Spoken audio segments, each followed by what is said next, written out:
시편 65편은 세 부분으로 나눌 수 있습니다. 1절부터 4절까지는 우리의 기도를 들어주시고 죄를 용서해 주시는 은혜의 하나님을 찬양하는 내용이고, 5절부터 8절까지는 이 땅에서 평안을 누릴 수 있도록 창조하신 세상에 평안이 임하도록 다스리시는 권능의 하나님을 찬양하는 내용이고, 9절부터 13절까지는 풍요로움을 주시는 하나님을 찬양하는 내용입니다. 영국의 윌리엄 템플이라는 유명한 목사님이 옥스포드 대학에서 예배를 인도하고 있었습니다. 템플 목사님은 기도 응답에 대한 확신을 강조하기 위해서 기도할 때 나타났던 하나님의 놀라운 역사에 대한 일화를 학생들에게 전해 주었습니다. 그런데 예배가 끝나자 한 학생이 찾아와서 목사님에게 이렇게 항의합니다. 목사님, 이 과학 시대에 어떻게 기도 응답 같은 미신에 대해서 말씀하실 수 있습니까? 누가 기도를 들어줍니까? 그것은 우연의 일치입니다. 그때 템플 목사님은 웃으시면서 이렇게 말씀하셨습니다. 자네 말대로 그것이 우연일지도 모르지. 그런데 이상한 사실이 하나 있네. 내가 기도를 그치면 그 우연도 그치고, 기도를 하면 우연의 일치는 훨씬 더 빈번하게 일어난다는 걸 말일세. 템플 목사님의 말씀처럼 우리가 기도할 때 하나님의 놀라운 역사가 일어납니다. 본문 2절의 말씀입니다. 본문 2절의 말씀 함께 읽겠습니다. 기도를 들으시는 주여, 모든 육체가 주께 아멘. 2절에서는 기도를 들으시는 주여라고 기록하고 있습니다. 기도를 들어주시는 분이 반드시 있으십니다. 들으시는 이라는 말 샤마는 지금 현재 기도를 듣고 계시는 이라는 뜻을 담고 있습니다. 우리의 기도를 듣고 계시는 하나님께서는 과거에도 역사하셨지만 지금 현재 우리들에게 주목하고 계시다는 걸 잊지 마시기 바랍니다. 우리들의 현재의 삶에 해결할 수 없는 문제들을 하나님께 가져오시기 바랍니다. 성경에서는 앞이 보이지 않는 캄캄한 시간을 보냈던 백성들의 기도에 하나님께서 어떻게 반응하셔서 응답하셨는지가 기록되어 있습니다. 출애굽기 3장 7절 8절의 말씀입니다. 출애굽기 3장 7절 8절의 말씀입니다.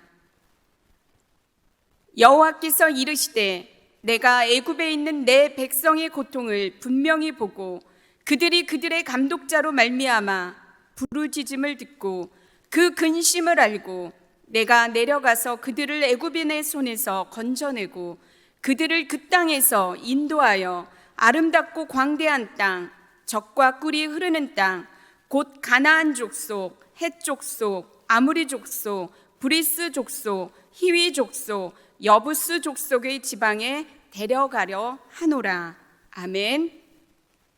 이스라엘 백성들은 애굽에서 430년 동안이나 노예 생활을 합니다. 할아버지 노예, 아버지 노예, 더 이상 희망이 없는 시간들을 보내야만 했습니다. 끝이 보이지 않습니다.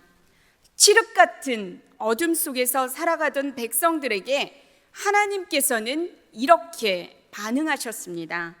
내가 분명히 보고 듣고 알고 내려가서 건져내어 인도하고 데려가겠다라고 말씀하셨습니다. 여기에는 하나님의 강한 의지가 담겨져 있습니다.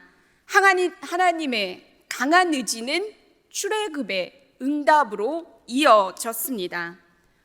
오늘 우리들의 삶에 무엇이 그렇게 우리들을 낙담하게 만드십니까? 절망하고 근심하게 만드십니까?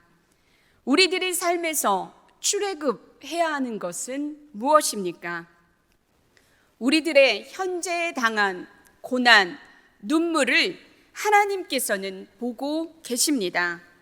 우리들의 부르짖음은 우리가 해결할 수 없는 삶의 자리에서 직접 하나님께서 내려오셔서 건져내어 새로운 출애굽으로 우리들을 인도할 것입니다.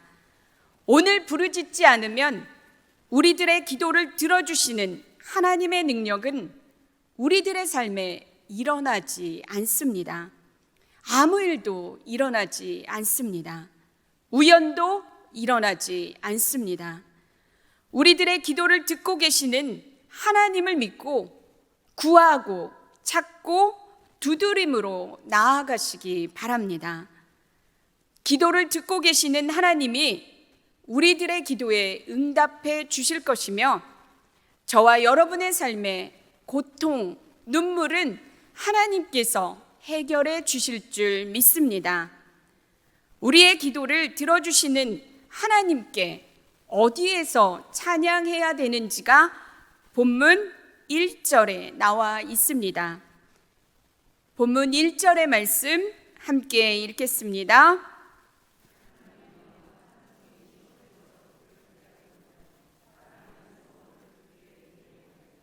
아멘. 찬송이 시온에서, 시온입니다. 시온은 기드론 골짜기와 두로 골짜기 사이에 있는 요새로서 다윗이 여부스 사람들에게 빼앗은 곳입니다.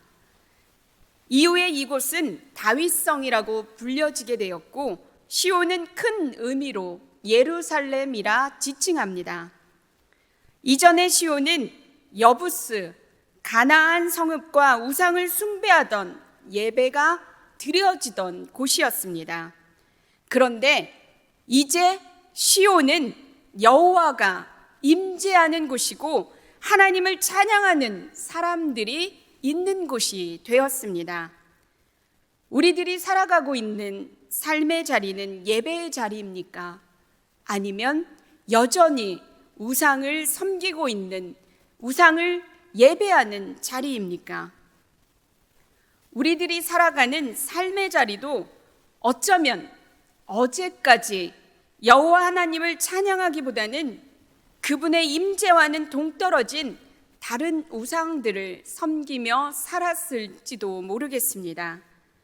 우리가 살아가는 삶의 자리가 여호와 하나님보다 다른 것들을 우선순위가 되어 우상을 숭배했어도 괜찮습니다. 다시 그곳을 하나님이 임재하시는 곳으로 바꾸시면 됩니다. 하나님이 임재하시는 시온으로 바꾸시면 됩니다. 어떻게 우상을 숭배하던 장소가 하나님이 거하시는 장소로 바뀔 수 있을까요? 그것은 언약궤가 있으면 됩니다. 언약궤에 대해서 잠시 살펴보겠습니다.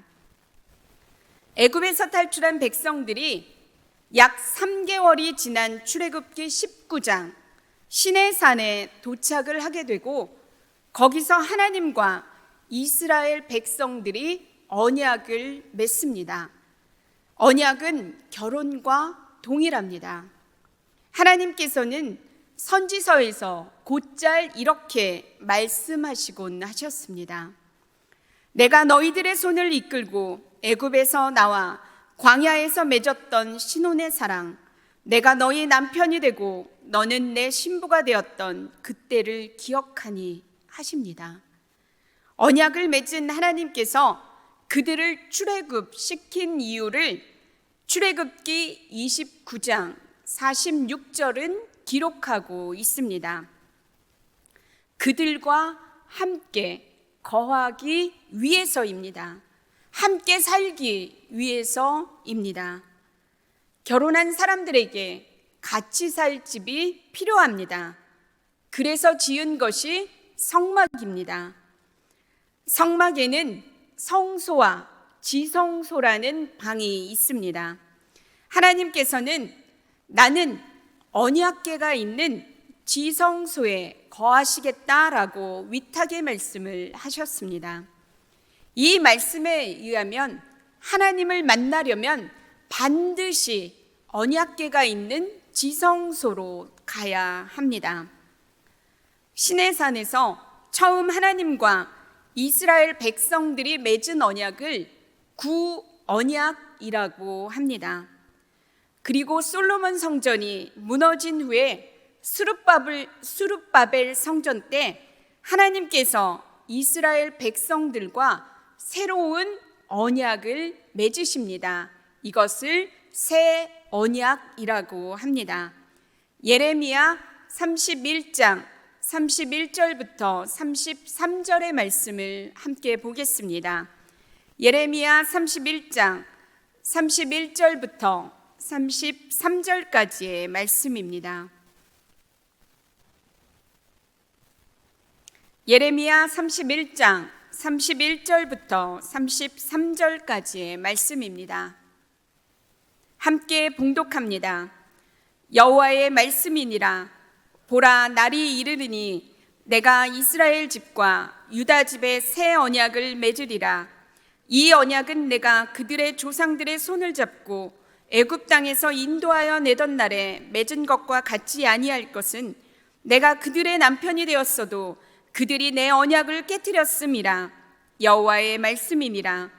그러나 그날 후에 내가 이스라엘 집과 맺을 언약은 이러하니 곧 내가 나의 법을 그들의 속에 두며 그들의 마음에 기록하여 나는 그들의 하나님이 되고 그들은 내 백성이 될 것이라. 여호와의 말씀이니라. 아멘. 구언약, 새 언약 모두의 공통점은 하나님과 이스라엘이 맺은 언약입니다. 구언약과 새 언약의 차이점이 있는데 이것이 중요합니다. 구언약은 하나님이 돌판 위에 기록한 것이지만 새 언약은 하나님께서 그들의 속에 마음에 기록하셨다라고 설명하고 있습니다. 구언약에서는 하나님이 돌판에 기록하신 그 문서를 가지고 있는 궤가 언약궤이고 언약궤가 있는 지성소에 하나님께서 임재하셨습니다. 그러나 새 언약에서는 그들 속에 마음에 기록하셨기 때문에 이제부터는 마음을 가지고 있는 사람이 언약궤가 됩니다. 사람이 가는 모든 곳이 지성소이고 하나님의 임재가 있는 거룩한 땅이 됩니다. 우리가 살아가는 삶의 자리는 내가 언약궤로서 하나님이 임재하시는 시온입니까? 아니면 여전히 우상을 숭배하는 시온입니까? 저와 여러분의 삶의 자리가 이제 더 이상 우상을 숭배하는 시온이 아니라 하나님이 임재하시는, 하나님이 함께하시는 시온이 되길 바랍니다. 언약궤인 우리들이 가는 모든 곳이 하나님의 임재가 있는 곳이고 하나님께서 만나주시는 시온입니다. 그곳에서 우리들은 하나님을 찬양해야 할 것입니다. 본문 3절의 말씀입니다. 본문 3절의 말씀 함께 읽겠습니다. 죄악이 나를 이겼사오니 우리의 허물을 주께서 사하시리이다. 아멘. 하나님이 임재하시는 시온에서 무엇을 기도해야 합니까? 우리의 죄를 용서해 달라고 기도해야 합니다. 죄악이 나를 이겼사오니 라는 말은 하나님이 나를 지배하는 것이 아니라 죄가 나를 지배하고 있다는 말입니다. 죄를 이겨보려고 끊어보려고 노력해봤지만 내 의지와 내 힘으로 할 수 없는 상태를 말합니다. 죄악이 나를 고백했다고, 죄악이 나를 삼키고 있다고 고백하는 사람들에게 하나님께서 하시는 일은 그들이 죄를 상대로 싸우다가 패배한 것에 책임을 묻거나 추궁하지 않으십니다. 허물을 사해 주십니다. 죄의 문제에 대해서 걸리지 않는 사람은 이 세상에 단 한 사람도 없습니다. 누구 하나 예외가 없습니다. 사람은 자신의 죄를 자신이 해결할 수가 없습니다. 용서해 줄 수도 없습니다. 어떻게 죄의 문제를 해결했는지 성막을 통해서 살펴보겠습니다. 히브리 사람들의 사고방식에는 3분법이 존재합니다.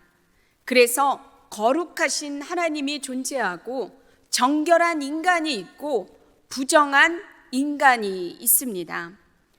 거룩한 하나님이 계시는데 정결한 인간은 거룩한 하나님 앞에 나아갈 수 있지만 부정해진 인간은 하나님 앞에 나아갈 수가 없습니다. 그래서 부정해진 인간이 하나님 앞에 나아갈 수 있는 방법으로 하나님께서 제사라는 것을 하게 하셨습니다. 그래서 제사를 통해서 부정해진 인간이 정결해지고 정결해진 인간은 하나님 앞에 나아갈 수가 있습니다. 7월 10일 대속죄일 날 1년에 한 번씩 대제사장이 하나님이 임재하시는 지성소에 들어갑니다. 제사를 지냅니다. 이스라엘 백성들에게는 이 날이 죄사함의 은혜가 임하는 날입니다. 우리 하나님께서는 매번 1년에 한 번씩 이러한 일을 하는 것을 단번에 할 수 있는 방법이 없을까 생각하시고 단번에 할 수 있는 방법을 말씀하셨습니다. 그것이 예수 그리스도의 십자가를 통한 속죄, 죄사함입니다. 성막에서 제사를 드릴 때에는 흠없는 제물이 필요했습니다. 그 흠없는 제물이 이제는 친히 우리 주 예수 그리스도께서 되셨습니다. 예수 그리스도를 구주로 고백하는 모든 이들의 신앙을 가지고 예수 그리스도께서 십자가로 들어가셨습니다. 그리고 살아나심으로 말미암아 우리들은 더 이상 이제 죄인이 아니라 의인이라 칭함을 받게 되었습니다.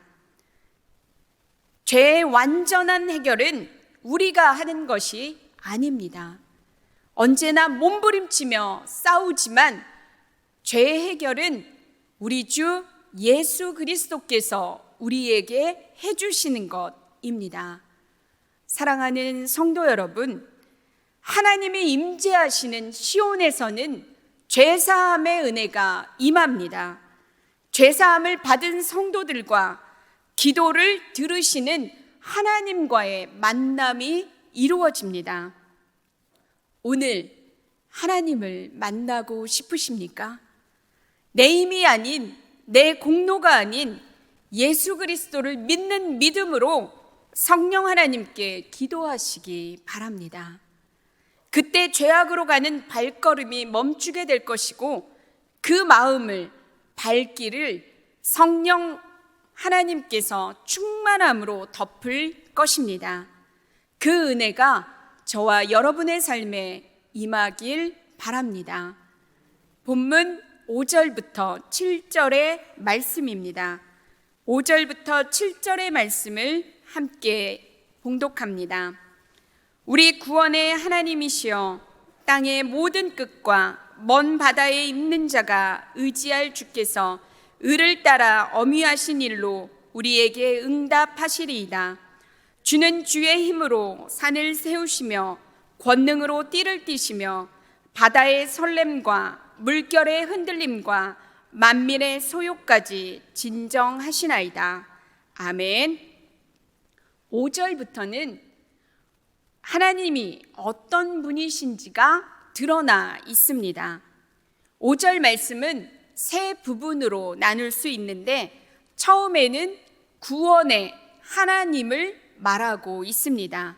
두 번째는 하나님은 세상 모든 사람들이 의지할 만한, 믿을 만한 미쁘신 하나님이라고 말하고 있습니다. 세 번째는 응답하시는 분이라고 말하고 있습니다.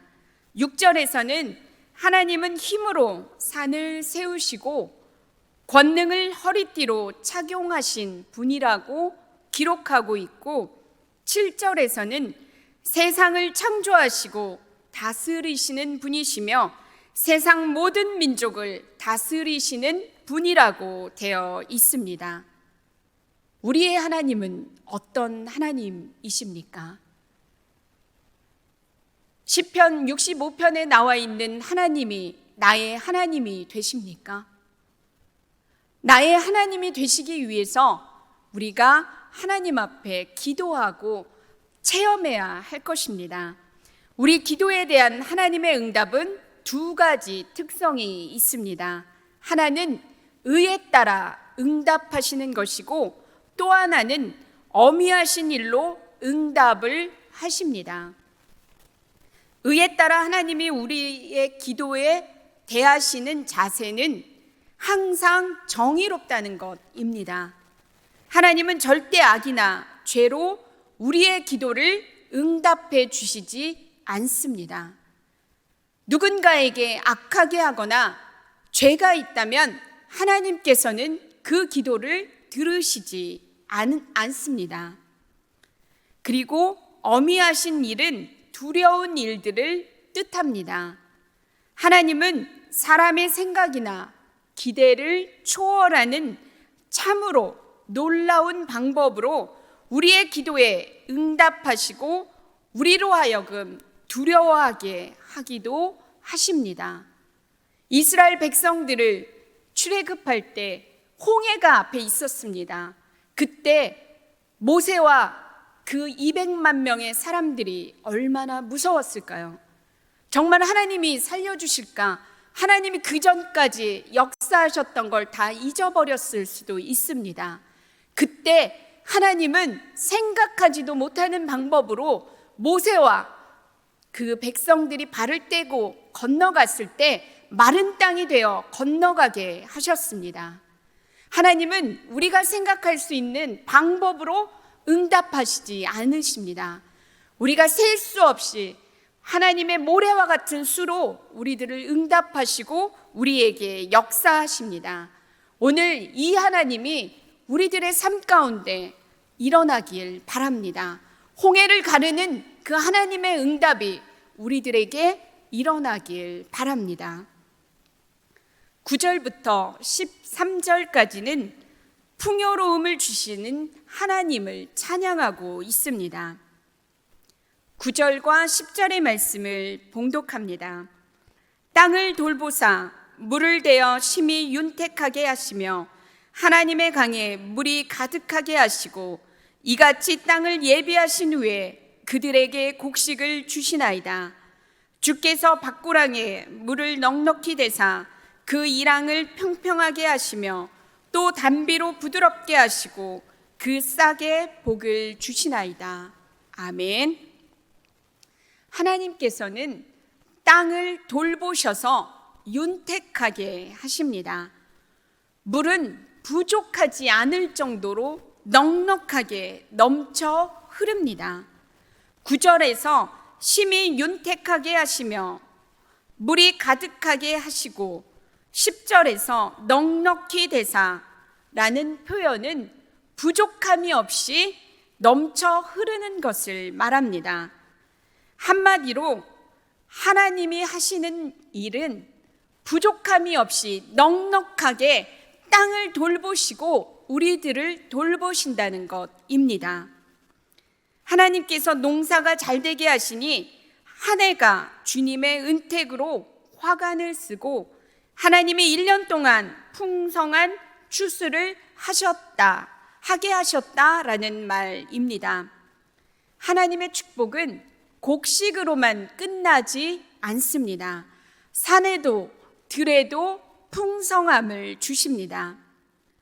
우리들은 이 풍성함을 주시는 하나님께 주목해야 합니다. 우리가 지금 풍요롭게 풍성하게 살고 있는 것은 하나님께서 은혜를 베풀어 주셨기 때문입니다. 다스리시는 하나님께서 세상을 돌보시기 위해 우리들의 삶을 돌보시고 있기 때문입니다. 우리 하나님께서는 우리들의 삶을 돌보시고 살피십니다. 시편 33편 14절에는 이런 말씀이 있습니다. 여호와께서 하늘에서 굽어보사 모든 인생을 살피시며. 아멘. 스펄전 목사님은 굽어보사, 굽어 살피사를 하나님께서 천국 보좌에서 몸을 굽히시고 하늘에서 내려오사 인간의 필요를 채우시고 그들을 돌보신다라고 표현하고 있습니다. 하나님께서는 몸을 굽히시고 천국 보좌에서 우리 누구 어떻게 살고 있나, 누구에게 필요한 게 뭐가 있나 라고 하나님께서는 살피시고 계십니다. 그 땅을 돌보시고 풍요롭게 살게 하시는 그 하나님께 감사하시면 어떻겠습니까? 오늘도 우리들의 삶에서 하나님은 전전긍긍하시며 우리들을 굽어 살피시고 계십니다. 사랑하는 성도 여러분, 우리들이 지금 누리는 풍요로움, 풍성함, 이것은 모두 하나님께서 주신 것임을 잊지 마시기 바랍니다. 세상을 다스리시는 그분은 몸을 굽히셔서 우리들을 살피고 계십니다. 누구에게 뭐가 필요한지 필요한 것을 채워주시기 위해 결핍으로 인해, 부족함으로 인해 불평하지 않도록 하나님께서는 우리 신안의 성도님들을 한 사람 한 사람을 살피고 계십니다. 살피시는 하나님으로 말미암아 채워지고 공급되어지고 만족하며 만족의 웃음과 만족의 은혜를 누리며 살아가는 저와 여러분의 삶이 되길 바랍니다. 이제 말씀을 마치겠습니다. 여부스 사람들로부터 빼앗았던 시온은 전에는 우상을 숭배하던 곳이었습니다. 우상을 숭배하던 곳이 하나님이 임재하시는 곳, 하나님의 만남이 있는 곳으로 바뀌었습니다. 하나님이 거하시는 시온이 된 이유는 무엇입니까? 언약궤 때문입니다. 언약궤가 있는 곳에 하나님께서 임재하시겠다고 말씀하셨기 때문에 언약궤가 가는 모든 곳은 하나님이 임재하시는 지성소가 됩니다. 이제 그곳은 하나님께 예배드리는 처소가 됩니다. 언약궤인 우리들이 살아가고 있는 삶의 자리는 어떻습니까? 여전히 우상 숭배를 하고 계십니까? 아니면 이제는 언약궤로서 여호와 하나님을 섬기며 예배하는 처소로 살아가시겠습니까? 하나님의 임재만이 있는 언약궤의 삶을 살아가게 되길 바랍니다. 언약궤가 있는 곳에 하나님께서는 그의 집과 모든 소유에 복을 주시겠다 말씀하셨습니다. 이제 우리들은 언약궤입니다. 우리가 가는 모든 곳에 하나님의 임재가 있는 것이고 하나님께서 우리 집과 모든 소유에 복을 주십니다. 이것을 믿으시기 바랍니다.